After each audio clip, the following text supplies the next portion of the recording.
லைஃப்பில் எவ்வளோ ஃப்ரெண்ட்ஸ் வந்துட்டு போயிருக்கலாம். பட் லைஃப்பில் மிஸ் பண்ணிடவே கூடாது அப்படின்னு நினைக்கிறதுக்கு எனக்கு 2 ஃப்ரெண்ட்ஸ் மட்டும்தான் இன்றைக்கி வரைக்கும் என் கூட இருக்கிறது.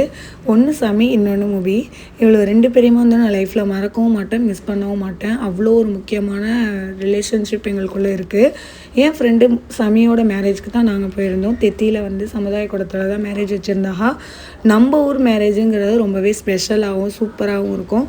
அதே மாதிரி பார்த்திங்கன்னா நம்மளோட பெஸ்டியை வந்துட்டு மனக்கோலத்தில் பார்க்குறதுங்கிறது அவ்வளோ ஒரு ப்ரீசியஸான மூமெண்ட்டாக இருந்துச்சு. பார்த்ததுமே ரொம்பவே எமோஷ்னலாக ஆகிடுச்சு. பட் அந்தளவுக்கு நான் அவள்கிட்ட காட்டிக்கவும் இல்லை, உட்காந்து பேசி அவளை வந்து டிஸ்டர்ப் பண்ணவும் விரும்பலை. அவள் ஃப்ரீயாக ரிலாக்ஸாக இருக்கட்டும் அப்படின்னு சொல்லிட்டு விட்டுட்டேன்.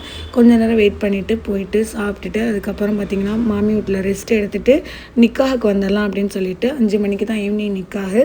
அதுக்காக பார்த்திங்கன்னா கொஞ்சம் ஏர்லியாக கிளம்பி வந்துட்டு வெயிட் பண்ணிட்டு நிக்காஹெலாம் நல்லபடியாக முடிஞ்சிச்சு. பிரதரையும் பார்த்தோம் ரொம்பவே சந்தோஷமாக இருந்துச்சு. என் ஃப்ரெண்டு ஃபைனலாக மேரேஜ் ஆகிடுச்சு அப்படின்னு நினைக்கும் போது ரொம்பவே ஹாப்பியாக இருந்துச்சு. அவளை வந்து வீட்டுக்கு மாமியார் வீட்டுக்கு அனுப்பி விட்டுட்டு தான் நான் வீட்டுக்கே வந்தேன். வரதுக்கு மனசே வரலை. இந்த மாதிரி ஒரு மூமெண்ட்டுங்கிறத நம்ம மிஸ் பண்ணிடக்கூடாது. நம்ம பெஸ்டியோட மூமெண்ட்டை நம்ம தான் கேப்சர் பண்ணி க்ரியேட் பண்ணி வச்சுக்கணும் அப்படின்னு சொல்லிட்டு தான் நான் அவளுக்காக வெயிட் பண்ணிவிட்டு அவளை அனுப்பி விட்டுட்டு மனசே இல்லாமல் வீட்டுக்கு வந்தேன். இந்த விளாக் பிடிச்சிருக்குன்னா லைக் பண்ணுங்கள். நெக்ஸ்ட் ஒரு சூப்பரான வீடியோவில் மீட் பண்ணுறேன். டாட்டா.